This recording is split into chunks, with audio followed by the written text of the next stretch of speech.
जय बोलो देवादिदेव 1008 श्री भगवान महावीर स्वामी की जय जय जय। अहिंसा परमो धर्म की जय जय जय। परम पूज आचार्य गुरुवर श्री विद्यासागर जी महाराज की जय जय जय। पूज मुनिवर श्री प्रमाण सागर जी महाराज की। हमारे जीवन को पवित्र बनाने वाले कर्मों में एक मौलिक कर्म है दान। गृहस्थों के कल्याण का इसे आधार बताया गया। दान एक ऐसा कर्म है जो केवल धार्मिक भावना से ही नहीं, मानवीय दृष्टि से भी उपयोगी है। हम अन्य जितने भी धार्मिक क्रियाएं करते हैं वह केवल धार्मिक और आध्यात्मिक दृष्टि से हमारे लिए उपयोगी दिखती है और इन्हीं दो संदर्भों में उन्हें किया जाता है। लेकिन दान एक ऐसा कर्म है जिसमें धार्मिकता और आध्यात्मिकता तो है ही, मानवीय संवेदनाएं भी जुड़ी है। जिस मनुष्य के जीवन में दान का कर्म नहीं जुड़ता, सच्चे अर्थों में वो मनुष्यत्व का आनंद भी नहीं ले सकता। आज का विषय है दान और कुरल काव्य में दान को लेकर बहुत व्यापक दृष्टि प्रकट की गई। दान भी दो प्रकार का है, एक पारमार्थिक दान और दूसरा मानवीय भावनाओं से जुड़ा हुआ दान। दोनों प्रकार के दान का अपना महत्व है, उनकी अहमियत है और उपयोगिता भी। हमें हमेशा दोनों प्रकार के दानों के लिए उत्साहित रहना चाहिए।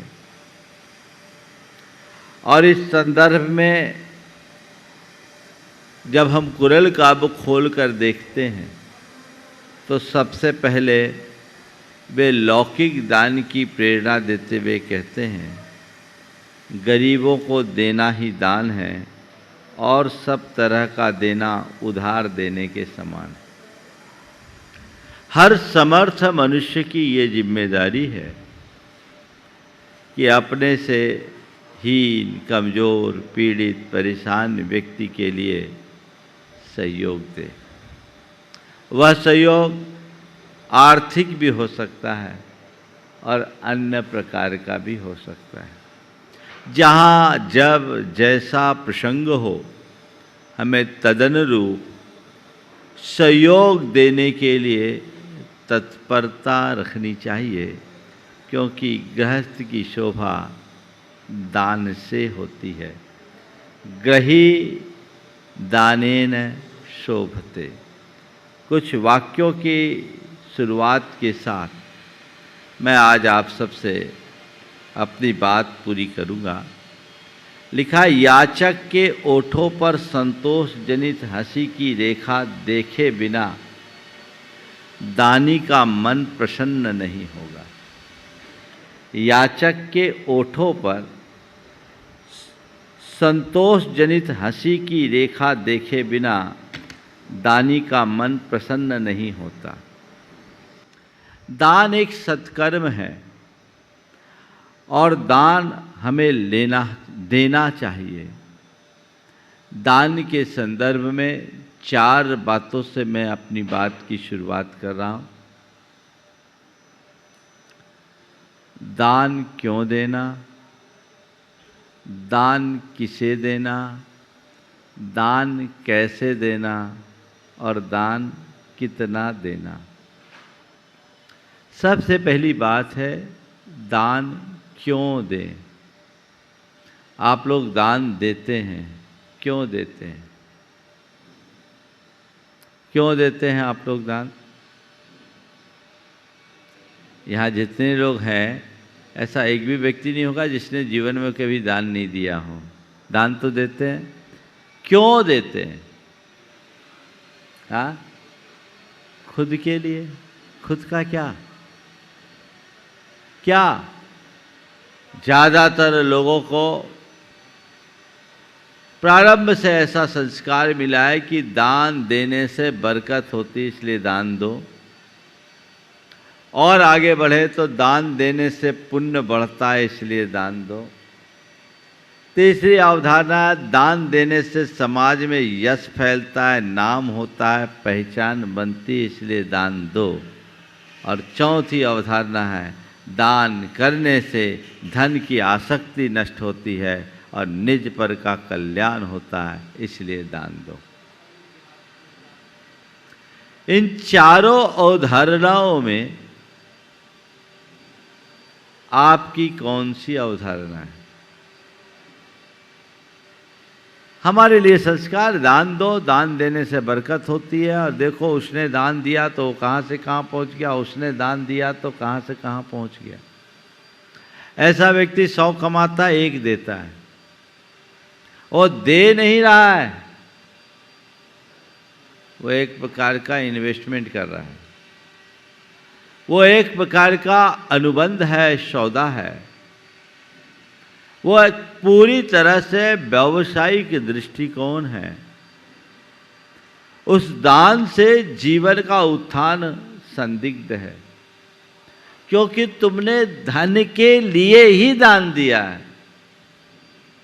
ये बात और है कि दान देने वाले के जीवन में भंडार भरता है, लेकिन भंडार भरने के लिए दान देना सही उद्देश्य नहीं है। सही उद्देश्य नहीं है। क्यों? सो आगे बताऊंगा। आप पड़ताल कीजिए किस लिए आप दान दे रहे हो। ये दृष्टिकोण ठीक नहीं है। दूसरा उद्देश्य, दान करने से पुण्य बढ़ता है। हमने सुना है जो दान देता है उसे सब प्रकार के भोगों की प्राप्ति होती है। दान देगा तो सद्गति का पात्र बनेगा, दान देगा तो पुण्य बढ़ेगा, तो इस भव में भी और परभव में भी उसे अनेक उपलब्धियां होगी। इसलिए चलो पुण्य गाढ़ा करने के लिए दान दे दो। आप लोग इस भाव से दान देते हो कि नहीं देते? बल्कि दान देते समय ये भी विचारते हो कि कौन से दान से हमारा पुण्य ज़्यादा आएगा। ये दान का दूसरा उद्देश्य है। मैं कहता हूँ दान देने से निश्चित पुण्य बढ़ता है, पर आपसे कहूँगा पुण्य बढ़ाने के लिए भी दान मत करो। दान का तीसरा दृष्टिकोण, दान देंगे नाम होगा। बहुत लोग आजकल ऐसा करते हैं। वो तो अपना बाजार बनाने के लिए भी दान दे देते हैं। समाज में रेपुटेशन बढ़ेगी। आज मैं हजारों के बीच में 2, 5, 10 लाख का दान देता हूँ तो पूरी समाज में मेरी एक अलग पहचान होगी, निश्चित होगी। कीर्ति दानानुसारिणी ये उक्ति है। जितना दान दोगे उतना यश फैलेगा। दानी का नाम होता है और होना भी चाहिए, लेकिन नाम के लिए दान देना दान का सही दृष्टिकोण नहीं है। दान करो किस लिए? अपने अंदर की धन की आसक्ति और अभिमान को घटाने के लिए। धनासक्ति और धन के अभिमान को घटाने के लिए, निज पर के कल्याण के लिए। ये दृष्टिकोण होना चाहिए। धन नश्वर है, आज है कल रहे न रहे, कोई भरोसा नहीं। बड़े बड़े धनपति भी कभी भिखारी बन जाते हैं, तो कभी भिखारी भी सम्राट बन जाता है। कोई भी व्यक्ति अपने साथ धन को स्थायी रखकर नहीं चल सकता। धन आता है और चला जाता है, टिकाऊ नहीं है। धन नश्वर है और वह मेरा स्वभाव नहीं है, पर द्रव्य है। ऐसा विवेक है मन में? क्या मानकर धन देता हूं? मैंने मेहनत से कमाया है, मेरी गाढ़ी कमाई है, मेरा पैसा है। तुम कहते हो मेरा पैसा है, हकीकत में तुम्हारा क्या है? क्या है तुम्हारा? ये संपत्ति तुम्हारी नहीं, ये शरीर तुम्हारा नहीं, तुम्हारी एक श्वास भी तुम्हारी नहीं। सच्चे अर्थों में देखा जाए तो एक परमाणु भी तुम्हारा नहीं है। तुमने मान रखा है, यही तुम्हारी आसक्ति की वजह है, और इसी का तुम अभिमान करते हो, जो तुम्हारा अज्ञान है। जिसको वस्तु स्वरूप का सही ज्ञान हो जाता है, वो जानता है कि धन मेरा स्वभाव नहीं है, यह पर द्रव्य है। संयोग से आज मेरे पास है, पर मेरा नहीं है, तय है। मैंने धन कमाया, धन टिकने वाला नहीं है, ये चंचल है, बिजली के समान है, पानी की लकीर की भांति है, कभी भी नष्ट हो सकता है। इसलिए इसकी आसक्ति रखना ठीक बात नहीं, इसका अभिमान करना ठीक बात नहीं है तो इसका सदुपयोग करके निज पर का कल्याण करना है। ये धन का उद्देश्य है। आपके मन में ऐसा भाव आए कि भैया आज पैसा है, कल रहे न रहे, इसमें अभिमान करना, इसकी आसक्ति रखना व्यर्थ है। कुछ अच्छा काम कर लो, अपने अंदर की उदारता को बढ़ाने के लिए, अपने अंदर के अभिमान को गलाने के लिए, अपने अंदर की आसक्ति को मिटाने के लिए, और हृदय में सदाशय बढ़ाने के लिए दान करो।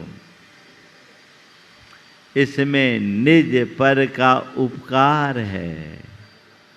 पहला उपकार निज का, क्या तुम्हारे अंदर उदारता बढ़ती है, तुम्हारा अभिमान घटता है, तुम्हारी आसक्ति मिटती है, तुम्हारा सदाशय बढ़ता है। यह तुम पर उपकार है कि नहीं? बोलो। और पर का उपकार, उसका कष्ट निवारण होता है, उसकी जरूरतों की पूर्ति होती है, उसका दुख मिट जाता है, उसकी पीड़ा हर जाती है। ये उसका उपकार है। तो स्व पर के उपकार के लिए दान दें। अब आप बताइए, अब क्या दृष्टिकोण रखोगे? पहला, दूसरा, तीसरा, चौथा, कौन सा? एक ने कहा महाराज चारों। बढ़िया है, ये चारों। हमने कहा ये चारों रखोगे तो एक भी नहीं होगा, और चौथा रखोगे तो चारों होगा। चारों रखोगे तो एक भी नहीं होगा, और चौथा रखोगे तो चारों होगा। कैसे? कैसे? अरे दान दोगे पुण्य बढ़ेगा, और कहते हैं कुएं से पानी जितना निकालोगे उतना पानी बढ़ेगा। और एक अवधारणा ध्यान में रखो, धन तुम्हारे प्रयासों से तुम्हारे पास नहीं टिकता, धन तुम्हारे पुण्यों से तुम्हारे पास टिकता है। और पुण्य भावों की निर्मलता से प्रकट होता है, मन की उदारता से होता है। और तुम उदार मन से जब दान करोगे, तुम्हारे पुण्य की वृद्धि होगी। उस पुण्य की वृद्धि के फलस्वरूप तुम्हारे अनुकूल संयोग बनेंगे, और अनुकूल संयोग बनेंगे तो धन धान्य की समृद्धि तो होगी ही होगी। लेकिन एक सच्चे दानी में और एक लौकिक दानी में इतना ही अंतर है। लौकिक दानी दान देकर दान को गिनाता है और देखता है मेरा पैसा कितना बढ़ा, उसी हिसाब से वो अगले दान की प्लानिंग करता है। और जो सच्चा दानी है वो दान देता है, अपने जीवन को कृतार्थ करने की भावना से देकर भूल जाता है, और जितना जितना धन बढ़ता है उतनी उतनी उदारता भी बढ़ाता जाता है। तो दान देने से पुण्य वृद्धि होगी, दुर्गति टलेगी, दुख दारिद्र्य मिटेगा। अरे बीज बोओगे, उत्तम भूमि में बोओगे तो वो फलीभूत होगा कि नहीं होगा? हाँ, होगा ना, तो अपने आप आ जाएगा। और फिर जब निर्मल भाव से कोई दान देता है तो दानी व्यक्ति का नाम तो हर किसी के जबान पर अपने आप चढ़ जाता है। नाम चाहने वाले बदनाम हो जाते हैं और काम करने वालों का जग में नाम होता है। नाम चाहो मत, काम करो, ऐसा काम करो कि लोग तुम्हारे नाम को भूल ना पाए। आजकल लोग काम तो कम करते हैं, नाम ज्यादा चाहते हैं। अगर आपने सच्चा भेद विज्ञान घटित किया, वस्तु स्वरूप को आपने जान लिया, तो आपके लिए ये सब बातें औचित्य विहीन होगी। एक ही बात सोचोगे कि मेरे पास है वो मेरा नहीं है मैं उसका कस्टोडियन हूं, इसका सदव्यय कर लूं। बहुत सारे लोग हैं मेरे संपर्क में, बहुत दान देते हैं, जब भी दान देने का मौका है पहले से तैयार। जब बोलते हैं महाराज जी मैं अपने धन का करूंगा क्या, एक दिन तो छोड़ के जाना है, इसका उपयोग कर लो। तो दान क्यों, समझ में आया? दान हर व्यक्ति को करना चाहिए, और कभी भी कहीं भी प्रसंग हो दान देने में कभी पीछे मत हटना। 2 वाक्य है, दान लेना बुरा है चाहे उससे स्वर्ग ही क्यों ना मिलता हो। दान लेना बुरा है चाहे उससे स्वर्ग ही क्यों ना मिलता हो, और दान देने वाले के लिए चाहे स्वर्ग का द्वार ही क्यों बंद ना हो जाए, फिर भी दान देना धर्म है। दान लेना अच्छी बात नहीं है, और दान देने से अच्छी बात कोई नहीं। देने के लिए उत्साहित रहो, लेने के लिए नहीं। मतलब महाराज फिर दान मांगना, ये लोग जितने लोग सामाजिक संस्थाओं के लिए दान की प्रेरणा देते, दान मांगते हैं, ये बात नहीं है। व्यक्तिगत रूप से किसी से दान मत लो। क्यों दान ले? हमारे पास सबल हाथ मिले, पैर है, मैं सक्षम हूं, किसी के दान पर निर्भर क्यों रहूं? कोशिश करना चाहिए आत्मनिर्भरता का, खुद के दम पर आगे अपने आप को बढ़ाना। दान किसी का मतलब योग सहयोग कोई दे, बात अलग है, वो भी अपने परिवार और अपने से संबद्ध व्यक्ति। कोशिश करो कि मुझे कभी लेना ही ना पड़े। तो दान लेना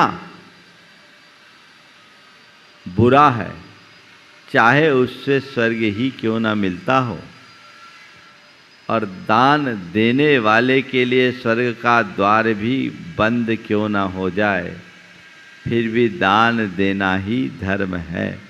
यानी चाहे कैसी मुश्किलें, परेशानियां, संकट भी क्यों ना आए, दान देना चाहिए।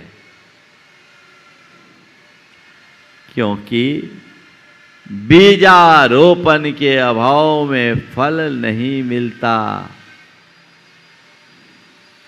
तो दान देने का भाव अपने मन में सतत रखो। मेरे संपर्क में एक सज्जन बड़े उदार दानशील,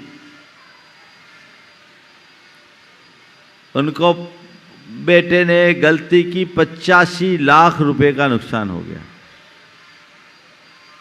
85 लाख का नुकसान। उसके बाद भी उस आदमी ने 15 लाख की बोली बोल दी। उसके मित्र ने कहा कि अभी तुम्हें इतना बड़ा नुकसान हुआ, फिर तुमने 15 लाख की बोली बोल दी। बोला मैंने सोचा चलो नुकसान भी राउंड फिगर में हो गया। दृष्टिकोण, नुकसान भी राउंड फिगर में हो गया। कितनी बड़ी उदारता है। उसका तर्क भी बिल्कुल सही, बात तार्किक है। अगर 85 लाख का नुकसान हुआ, 1 करोड़ का भी हो जाता तो झेलते कि नहीं झेलते? हाँ, झेलते। और वो भी हो सकता था। जब आग लगती है तो सब स्वाहा होता है, कुछ नहीं बचता। तो जब है जा रहा, उधर गया 85 गया तो 15 और सही, यही मेरे काम में आएगा। जो अच्छे काम में लग गया सो लग गया, बाकी जो स्वाहा हुआ सो हुआ। एक सज्जन है मेरे संपर्क में, बड़े अच्छा संस्कार, अच्छे भाव, बड़ा बड़ा लंबा चौड़ा कारोबार था कभी, पर उनके बेटे ने ओवर एस्टिमेट काम किया, बड़ा बड़ा काम किया। बैंकों की बड़ी देनदारी, बाजार की देनदारी और सरकार की एक नीति ऐसी आ गई जिससे एक ही दिन में उन्हें करोड़ों का नुकसान हो गया, सब बर्बाद हो गया, बैंकों का एनपीए हो गया, नष्ट हो गया। उस दौरान में उन्होंने लगभग 50 लाख रुपए का दान दिया था। वो कहते हैं महाराज जी, मैं अपने जीवन की असली कमाई के रूप में वो केवल 50 लाख को देखता हूँ, बाकी झूठी कमाई थी, सब चले गई। मैं अपने कैरियर की शुरुआत जब किया था तो 500 रुपया लेकर आया था, मैंने कुछ लेकर आया न लेकर गया। मैं ये मानता हूँ कि मेरे इन 30 वर्षों में, यदि इन दिनों में आपसे जुड़ने के बाद मैंने जो कुछ अच्छा किया वही मेरा है। यदि इसे अच्छे कार्य में नहीं लगाया होता तो वो भी स्वाहा हो जाता। है दृष्टिकोण तुम्हारे अंदर ऐसा? अरे अरे रुको रुको रुको रुको, क्या रुकोगे? किसको रोकोगे? कर्म की परिणति को तुम कहां तक रोक पाओगे? समझ अपने भीतर विकसित कीजिए। तो दान क्यों? दान देने का भाव हमेशा रखिए, तब आप आगे अपने आप को बढ़ा सकोगे। तो देने वाले लोग बहुत कम हैं, लेने वाले ज़्यादा। आप लोग तो बनिया हैं। एक आदमी जा रहा था, रास्ते में एक कुआं पड़ा, अंधा कुआं था, बिना मुंडेर का कुआं, उसमें गिर पड़ा। अब बचाव के लिए पुकारा कि मुझे कोई बचाओ। कुआं गहरा था पर पानी नहीं था, पर इतना गहरा भी नहीं था, 10-12 फीट गहरा था और निकल पाना असंभव था। बार बार बोले बचाओ बचाओ बचाओ। आसपास के लोग आए।